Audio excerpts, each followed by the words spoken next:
लोग मथुरा वृंदावन से आए ब्रज से। कोई हमारी यात्रा है श्वेतवंत रामेश्वरम तक की, तो नाइट स्टे करने के लिए इस स्थान पर आए। तो हमको ये स्थान बहुत प्रिय लगा। जितना इसका वर्णन किया है वो कम है, और उससे अधिक यहाँ के महंत जी, स्वामी जी हमको बहुत प्रिय लगे। और यहाँ के जो जितने भी कार्यकर्ता हैं, सेवक हैं, सबसे हमारी आत्मा गदगद प्रसन्न हुई। सबने हमारा बहुत सम्मान किया, बहुत बड़ा सम्मान किया। और स्थान बहुत सुंदर और चैतन्य है। हर हर महादेव। और स्वामी जी, महंत जी जो है यहाँ के, इनका तो जो शब्दों से हम वर्णन नहीं कर सकते हैं। इनके आचार विचार और नम्रता से तो हम बिल्कुल प्रसन्न हो गए। आजीवन नहीं भूलेंगे इनकी सेवा। जहाँ तीन बातें एकत्रित होती हैं वही मेरा श्रीमत कुल होता है, हेल्थ, वेल्थ, एजुकेशन। कि ये तीनों साधन भगवान आप सभी को तो प्रदान नहीं करते। अर्जुन कहने लगे कि नहीं, प्राप्य कुल। जिस प्रकार से आपने बैंक में क्रेडिट किया है तो डेबिट मिलेगा, जब कुछ किया ही नहीं तो कुछ नहीं मिलेगा। इसी प्रकार परमपिता परमात्मा की बैंक में जो आपका पूर्व जन्म कृत बैलेंस है वो इस वक्त प्राप्त, अब जो कर रहे हैं वो आगे प्राप्त होना है। तो हे अर्जुन, ये तीनों साधन में अपने भक्त को इसलिए दे के भेजता हूँ कि जो शेष शुभ कर्म बाकी रह गया है उसको पूरा करने में मेरे भक्त को कोई अड़चन पैदा ना। क्योंकि साधना करने के लिए साधन का होना बहुत जरूरी है। अगर साधन बराबर नहीं है तो साधना में निश्चित ही विघ्न आ जाए। कि साधन धाम मोक्ष कर द्वारा और ताही से परलोक से। जिसमें पहला साधन क्या है? निरोगी का है।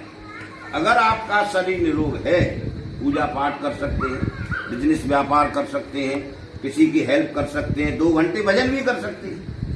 अगर शरीर में ही कोई पीड़ा है और करोड़ों अरबों की संतुलन पड़ी हुई है, घर में अच्छे अच्छे व्यंजन बनाए जा रहे हैं, डॉक्टर ने कह दिया सिर्फ दाल का पानी पिलाना या खिचड़ी पिलाना, तो सब व्यर्थ है, जिसका हम ग्रहण ही नहीं कर सकते। तो पहला साधन निरोगी का है। दूसरा साधन कुछ घर में हो माया। गृहस्थ आश्रम चलाने के लिए सेकंड नंबर महालक्ष्मी की जरूरत पड़ती है। धन, धन के बिना धर्म भी नहीं हो सकता। और आज का युग तो अर्थ प्रधान है। अर्थ है तो ये फैन चल रहा है, इसमें भी अर्थ चल रहा है।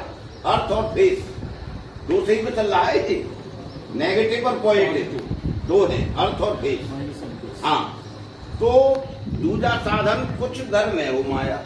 गृहस्थाश्रम चलाने के लिए सेकंड नंबर महालक्ष्मी की जरूरत पड़ती है। ये बहुत कुछ है, सब कुछ नहीं, विशेष एक साधन है। समझाరు కృష్ణుడు అంటున్నాడంట, హెల్త్ వెల్త్ అంటే ధనము, విద్య, ఆరోగ్యం, ఈ 3 ప్రతి ఒక్కరికి ఇచ్చి పంపించాను, నేను ఇచ్చి పంపిస్తున్నాను. దాన్ని చక్కగా వినియోగించుకోవాలి. ఎవరైతే వినియోగించుకోకుండా అసౌకర్యాలకు కానీ దేనికైనా గురయ్యి ఇబ్బందులు పడితే దాన్ని నేనేం చేయను. అందరికీ బుద్ధి, జ్ఞానము, ధనము ఇస్తున్నాను. సమపార్జనతో వాళ్ళు, సమతుల్యతతో వాళ్ళు చేసుకుంటూ వెళ్ళాలి. చేసుకోకుండా వెళ్ళిపోతే మళ్ళీ జన్మలు అనేది వస్తూనే ఉంటాయి. ఆ జన్మలను వాళ్ళు అనుభవించాల్సిందే. నేను సమదృష్టితోనే అందరినీ చూస్తూనే ఉన్నాను. సమదృష్టితో చూడడం అంటూ ఉండకపోదు నాలో. అందరూ పిల్లలు సమానమే నాలో. ఇప్పుడు ధనం లేకపోతే మీరెవరికి సహాయం చేయలేరు. కాబట్టి ఆ ధనాన్ని చేసుకునే ఇది కూడా గుణం కూడా మీకే కల్పిస్తున్నాను. జ్ఞానం కూడా మీకు కల్పించాను. దాన్ని కూడా చూసుకుంటూ వెళ్లాల్సిన బాధ్యత కూడా మీదే. కాబట్టి జాగరూకతతో బ్యాలెన్స్డ్ గా జీవితాన్ని గడపడానికి మీరు కృషి చేయాలి. చేయకపోతే నేనేం చేయలేను అని కృష్ణుడు అర్జునుడితో చెప్తూ ఉన్నాడు. तो भगवान कृष्ण कहने लगे, हे अर्जुन, ये तीनों साधन मैं अपने भक्त को इसलिए देता हूँ कि जो నేను చెప్తూ ఉంటాను. श्री कृष्ण से अर्जुन ने एक प्रश्न किया। భగవానుడు, శ్రీకృష్ణ భగవానుడు అర్జునుడితో ఒక మాట చెప్పాడు. हाँ, तो अर्जुन कहने लगे, भय माधव, संसार आपको समदर्शी कहता है। అర్జునుడు చెప్తున్నాడు భగవంతుడు కృష్ణుడితో, సభి ఆప్కో సందర్శన్ అంటే దర్శనం చేసుకోవాలి అని అనుకుంటున్నారు. समदर्शी कहता है, సందర్శి कहता है. परमपिता परमात्मा भी कहता है। పరమపిత పరమాత్మ అని కూడా అంటున్నారు అందరూ కూడా. కృష్ణ భగవాన్ कृष्ण भगवान से अर्जुन ने प्रश्न किया, ప్రశ్న, लेकिन भगवान मृतलोक के अंदर आप समान दृष्टि तो रखते ही नहीं। कोई चले नहीं बिन मोटर के, कोई नंगे पांव भाग रहा, कहीं ढेर परे जर जेवर के, कोई कर्ज किसी से मांग रहा। कहीं तो भगवान अनाप शनाप पड़ा है, कोई दाने दाने को मोहताज है, कहीं खुशियां मनाई जा रही, कहीं मातम हो रहा है, फिर आपकी समान दृष्टि कहाँ से रहे? సమదృష్టి ఎక్కడ పెడుతున్నారు మీరు? అందరూ ఉన్నారు కదా, అందరిలో సమదృష్టి ఏ విధంగా మీరు చూపిస్తున్నారు అని అర్జునుడు కృష్ణుడితో అడుగుతున్నాడు. प्रश्न करते हैं। ప్రశ్న సందేహం అడుగుతున్నాడు, ప్రశ్నిస్తున్నాడు. दूसरा प्रश्न, संसार के पिता भी हैं आप, రెండవ ప్రశ్న ఏంటంటే ఈ సంసార జగత్తు కూడా మీరు తండ్రే కదా అని ఒక సందేహం అడిగాడు మళ్ళీ. लेकिन मैं मृतलोक के अंदर देख रहा हूँ एक साधारण पिता, లేకిన్ ఈ దీంట్లో మిమ్మల్ని సాధారణ తండ్రిగా చూస్తున్నాను నేను. पिता जो है पिता, तंद्री। साधारण, साधारण। जिसके 2 बच्चे हैं या 4 बच्चे हैं, వస్తుంది అందరూ समान అందరూ दृष्टि से प्यार करता है और यही कामना करता है कि मेरे सभी बच्चे पढ़े लिखे योग्य बने, और दिन रात मेहनत करता है उनकी परवरिश करने के लिए। परवरिश करने में कोई कमी रह जाती है मेहनत करने के बावजूद भी, वो पिता बच्चों की खातिर अपनी मानवता की मर्यादा को भी क्रॉस कर देता है। तो आप तो संसार के पिता हैं, ये रहस्य क्या है? ఇప్పుడు ఒక తండ్రి ఉంటాడు, నలుగురిని సమానంగా చూస్తూ ఉంటాడు, ఎవరిలో భేదభావాన్ని ఉంచడు. కానీ మీరు జగత్తుకి పితా కదా, మరి ఈ భేదాభిప్రాయాలు ఎందుకు వస్తున్నాయి? ఏ విధంగా ఎందుకు ఈ విధంగా పెట్టావు? అన్బ్యాలెన్స్డ్గా ఎందుకు ఉంది? సంసారానికి ఈ జగత్తుకి తండ్రివి కదా నీవు, మరి ఈ భేదభావాలు ఎందుకు ఉన్నాయి అందరిలో కూడా? ఒకరు తక్కువ ఒకరు ఎక్కువ అన్న మీద. కానీ సంసారంలో ఉన్నటువంటి తండ్రికి మాత్రం పిల్లల్ని అందరినీ సమంగా చూస్తాడు కదా, ఒకరికి తక్కువ ఒకరికి ఎక్కువ పెట్టాడు కదా అనేది ఇంకొక ప్రశ్న కూడా మొలికి ఆయన సందేహం ఏర్పడింది. ఆ సందేహాన్ని అడుగుతున్నాడట. तो भगवान श्री कृष्ण अर्जुन से कहने लगे मुस्कुरा करके कि हे अर्जुन, मैं तो सबको समान दृष्टि से ही देखता हूँ। అప్పుడు కృష్ణుడు అన్నాడంట, నేను అందరినీ సమదృష్టితోనే చూస్తున్నాను. కృష్ణుడు అర్జునుడితో అంటున్నాడు. हाँ, ఛే, 6वां अध्याय 41वां श्लोक, 6वें अध्याय में जो कि श्रीमद् भागवत गीता के अध्याय है ना, है, हाँ 18 अध्याय, 18 अध्याय. तो 6वें अध्याय में 41वां श्लोक है कि प्राप्य पुण्य कृताम लोकवा निस्वा स्वास्थि समा सुचि नाम श्री मतांग गेहे योग भ्रष्ट अब जाए। कि हे अर्जुन, प्राप्य पुण्य, प्राप्त किए हुए कर्मों के अनुसार अनेक योनियों में जिन योगियों का योग करते करते योग भ्रष्ट हो जाता है, जिन तपस्याओं की तपस्या करते करते तपस्या क्षीण हो जाती है, तो पुण्य क्षीणे मृत लोग, ऐसी पुण्य क्षीण आत्माओं की सारी तपस्या को नष्ट न करते हुए उनको फिर से मानव शरीर प्रदान करता है। పాపపుణ్యాలు చేసిన వారికి మళ్ళీ భగవద్గీతలో ఒక అధ్యాయంలో ఒక శ్లోకం అన్నమాట ఇది. పాపము పుణ్యము ఇవి రెండు ఉన్నాయి. ఎవరైతే పాపపుణ్యాలు చేస్తారో దానిని బట్టే మళ్ళీ జన్మ అనేది, మళ్ళీ మానవ జన్మ అనేది మొదలెత్తుతూ ఉంది. వాళ్ళ జన్మలను బట్టి ఉంటుంది, వాళ్ళ పాప కర్మలను బట్టి ఆవిర్భవిస్తుంది అని చెప్పేసి. जिस प्रकार से बच्चा स्कूल में एग्जाम देता है, किसी सब्जेक्ट में 1-2 नंबर से प्लग हो जाता है, तो टीचर उसको सप्लीमेंट्री लिख देते हैं। इसी प्रकार सारी तपस्या को नष्ट न करते हुए पुण्य छीणे मृत लोग, ऐसी पुण्य क्षीण आत्माओं को मैं फिर से मानव शरीर प्रदान करता हूँ और श्रीमत कुल में जन्म देता हूँ। तो अर्जुन कहने लगे, भगवान श्रीमत कुल आप किसको कहते हैं? कि हे अर्जुन, श्री कहते हैं लक्ष्मी के लिए और मति कहते हैं सद्बुद्धि के लिए। मैं अपने प्रिय भक्त को धन के साथ साथ सतबुद्धि दे के भी भेजता हूँ। అంటే మామూలుగా ఒక పిల్లవాడు క్లాస్ రూమ్లో ఫెయిల్ అయ్యాడు, ఫెయిల్ అయితే వాడికి ఏంటి మళ్ళీ సప్లిమెంటరీ అనేది పెడుతున్నాడు, పెట్టి పాస్ చేయిస్తాడు. అట్లాగే జన్మలో కూడా వాడు ఏదైనా పాపపుణ్యాలు చేస్తే మళ్ళీ మానవ జన్మ ఎత్తించి వాడిలో మళ్ళీ కర్మలు సత్కర్మలు చేసేలాగా, జపము ధ్యానము తపము ఇట్లాంటివి ఇవన్నీ చేసి మళ్ళీ ఉన్నత జన్మ వచ్చేలాగా వాడికి ప్రమోషన్ అంటే పై క్లాస్కి వెళ్ళేలాగా చేసే ఇది కూడా నేను కల్పిస్తున్నాను. అది తెలుసుకొని జీవించాలి అని. और जहाँ 3 बातें एकत्रित होती हैं वही मेरा श्रीमत कुल होता है। तो अर्जुन कहने लगे, भगवान कौन कौन सी 3 बातें? कि प्रथम भक्ति और विद्या से भरपूर, भक्ति और विद्या से भरपूर, थर्ड ताकत फोर्स से भरपूर, हेल्थ वेल्थ एजुकेशन, कि ये तीनों शक्तियाँ भगवान सभी को तो प्रदान नहीं करते कि नहीं। प्राप्य पुण्य मिलेगा, जब अकाउंट ही नहीं खोला, कुछ जमा ही नहीं किया, तो कहाँ से मिलेगा? इसी प्रकार परमपिता परमात्मा की बैंक में आपका जो पूर्व जन्मकृत बैलेंस है वो प्रेजेंट में आपको प्राप्त है। మనం బ్యాంక్ బ్యాలెన్స్ ఎలాగైతే పెట్టుకుంటామో అప్పుడు మనకు డబ్బు దొరుకుతూ ఉంటుంది. అసలు నువ్వు బ్యాంక్ అకౌంటే ఓపెన్ చేయకపోతే నీకు డబ్బు ఎక్కడి నుంచి దొరుకుతుంది? అట్లాగే భగవంతుడి దగ్గర కర్మలను బట్టి పాపము పుణ్యము ఇటువంటివన్నీ కూడా మన బ్యాంక్ బ్యాలెన్స్ అనేది అక్కడ పెట్టుకుని కనెక్షన్ అవ్వాలి. పూర్వజన్మమే. అదే ఇప్పుడు ఉత్తమ జన్మగా ఇప్పుడు ప్రజెంట్ ఆ ఉత్తమ జన్మగా మనకు ఆ ఇది తీసుకుంటున్నాం, మనం డబ్బును అక్కడి నుంచి తీసుకుంటున్నట్లుగానే ఉత్తమ జన్మను మనం తీసుకుంటున్నాం. उनको दिव्य दृष्टि दी। हम कहीं भी यात्रा में जाते, वैष्णो देवी गए, काशी विश्वनाथ गए, शिरडी गए या कहीं भी गए, तो हम क्या कहते हैं, हम बाबा के दर्शन करके आए। काशी गए तो भोलेनाथ के दर्शन करके आए, माता वैष्णो देवी गए माता रानी के दर्शन करके आए। जब इन नेत्रों से भगवान का दर्शन होता ही नहीं, और वहां जो ब्राह्मण है, जो भी पुजारी है, सभी को दिव्य दृष्टि दे नहीं सकता। जब अर्जुन जैसी शक्ति को भगवान ने स्वयं दिव्य दृष्टि दी थी, फिर भी वो उस तेज को सहन नहीं कर पाए, तो हम वहां जाकर किसका दर्शन करके आए? श्रीमद् भागवत गीता गलत नहीं हो सकती। और वहां जो भी पुजारी हैं, जो भी ब्राह्मण हैं, सभी को दिव्य दृष्टि नहीं दे सकते। इन नेत्रों से भगवान का दर्शन होता ही नहीं, तो माया रूपी नेत्र हैं। तो हम वहाँ किसका दर्शन करके आए और वहाँ जाने का हमको लाभ क्या मिला, पहले तो ये जानना जरूरी है। जिस प्रकार से वर्षों से हमारे अंदर एक भाव उमड़ रहा था कि तिरुपति जाना है, तिरुपति जाना है, वैष्णो देवी जाना है, काशी विश्वनाथ जाना है, शिरडी जाना है, महीनों से प्लानिंग हुई थी। तो एक उमंग जैसे जैसे दिन नजदीक आता है, हमारी उमंग बढ़ती है। तो उसको पाने के लिए जैसे आप अपनी भूख को बढ़ाओ भोजन पाने की, जितनी भूख आपकी बढ़ जाएगी उतना ही भोजन में टेस्ट आ जाएगा। और भूख नहीं है 56 भूख रख दो तो कोई मतलब के नहीं है।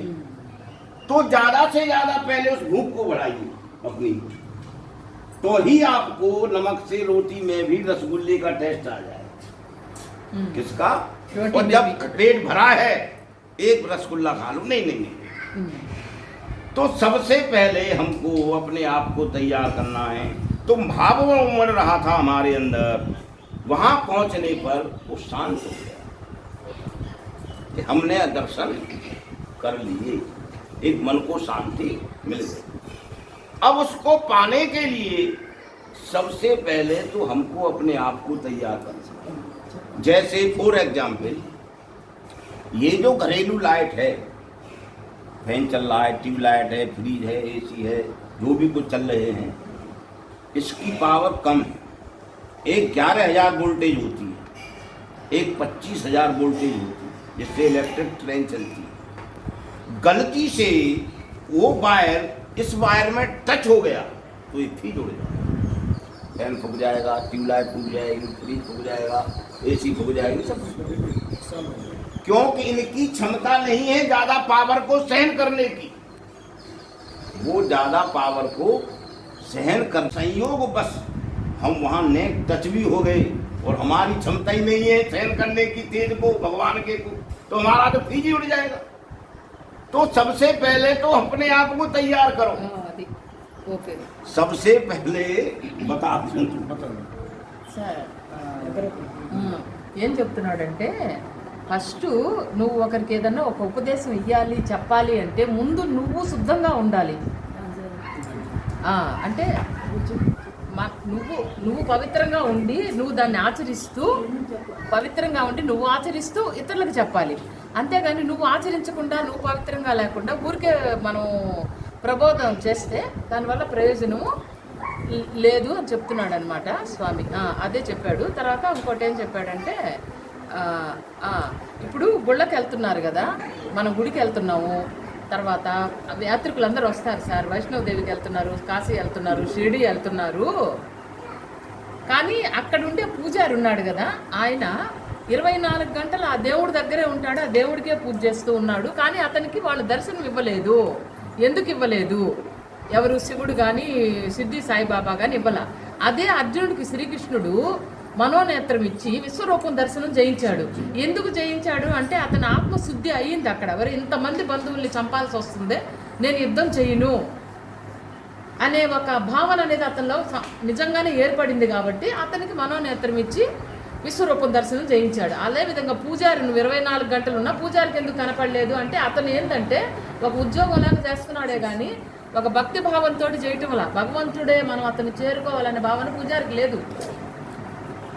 మనకు ఎంత వస్తుంది, ఎంత తీసుకుంటున్నాము, ఎప్పుడు వెళ్ళిపోవాలి, ఎప్పుడు ముయ్యాలి అనే దాని మీద ఉన్నాడే కానీ కాబట్టి అలాంటి వాళ్ళకి భగవంతుడు దర్శనము ఇవ్వడు. और जब भी हुआ है को हुआ, ज्ञानी को नहीं. భగవంతుడి యొక్క దర్శనం ఎవరికి వస్తుంది అంటే జ్ఞానులకు అవ్వదు, భక్తులకు అవుతుంది అని చెప్తున్నాడు. అది भक्ति स्त्रीलिंग शब्द है, त्रिगुणी माया स्त्रीलिंग शब्द है, ज्ञान पुल्लिंग शब्द है. ये पुल्लिंग शब्द है. स्त्री स्त्री से कभी प्रभावित नहीं होती. पहली चीज भक्ति जिसने भी की, भक्त पहला ध्रुव, मीराबाई, नरसिंह मेहता, ये ज्ञानी नहीं थे, ये सब भक्ति में पागल थे. भक्ति का दूसरा नाम मेंटल है. क्या कहते हैं लोग, मेंटल हो गया, ये मेंटल है ऐसा बोलेंगे. जैसे मीरा राजघराने से थी, कहीं भी रोड पे कीर्तन हो रहा है गरीब लोगों में ही बैठ जाती थी. उसके भाई राणा को बुरा लगता था कि ये हमारी इज्जत का कचरा कर रही है. क्योंकि जब भक्ति में आदमी पहुंच जाता है तो भेदभाव खत्म हो जाता है, ऊंच नीच खत्म हो जाती है, फासले खत्म हो जाते हैं. तो भक्ति का नाम दूसरा क्या है, पागलपन. परिवार में एक बच्चा भक्त हो जाए या कोई पति पत्नी में से एक भक्त हो जाए और वो गुरु सेवा में जा रहे हैं, मंदिर जा रहे हैं, कीर्तन में जा रहे हैं, सत्संग में जा रहा है, तो घर वाले क्या कहेंगे, हमारे घर में ये मेंटल है, पागल है. प्रभु कृपा से, गुरु कृपा से पूरी फैमिली ही भक्त हो जाती है तो अड़ोसी पड़ोसी कहेंगे ये घर जो है ना सब पागल रहते हैं, मेंटल कहते हैं. అంటే జ్ఞానం వల్ల భగవంతు దర్శనం లభించదు, భక్తి వల్లే భగవంతుడిని మనం పొందగలము. భక్త మీరాబాయి, భక్త ప్రహ్లాదు వీళ్ళందరూ కూడా భక్తితోటే భగవంతుడిని గెలుచుకున్నారు. ఆ భక్తి ఎలా ఉండాలి అంటే పిచ్చిలాగా ముదిరిపోవాలన్నమాట. అంటే చూసేవాళ్ళు ఓహో ఈ పిచ్చిది, ఈ మీరాబాయి పిచ్చిదనే అన్నారు సార్. పోతన్నని కూడా పిచ్చి అన్నారు. తర్వాత ఈయన వేమన్న కూడా పిచ్చి వేమన్ననే అన్నారు, వెర్రి వేమన్న అని అన్నారు. ఆయనకి మోక్షం వచ్చింది సార్. వేమన్నకి మోక్షం వచ్చింది, మీరాబాయికి మోక్షం వచ్చింది. కలియుగంలో మోక్షం పొందిన వాళ్ళు వీళ్ళిద్దరే.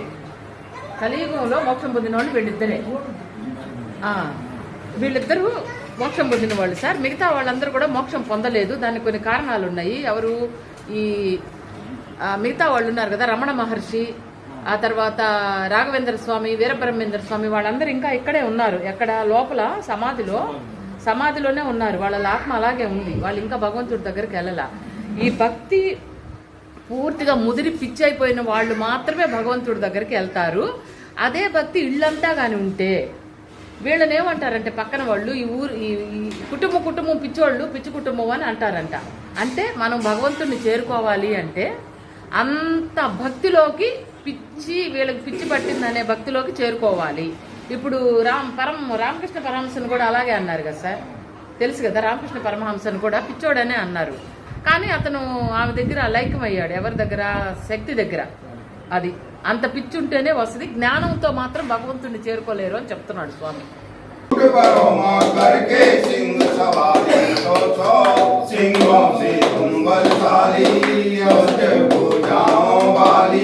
भक्तों की रखवाली, दुष्टों को आके ललकारती, ओ मैया हम सब उतारे तेरी आरती. माँ बेटे का है इस जग में बड़ाई, निर्मल नाता मैया माई निर्मल नाता. पूत का पूत सुने वो तेरे, माँ का सुने नहीं माता. सब पे अमृत बरसाने वाली, जाने वाली, सदियों के सत्य को संभालती, ओ मैया सब उतारे तेरी आरती. ओ अम्बे तू है जगदम्बा.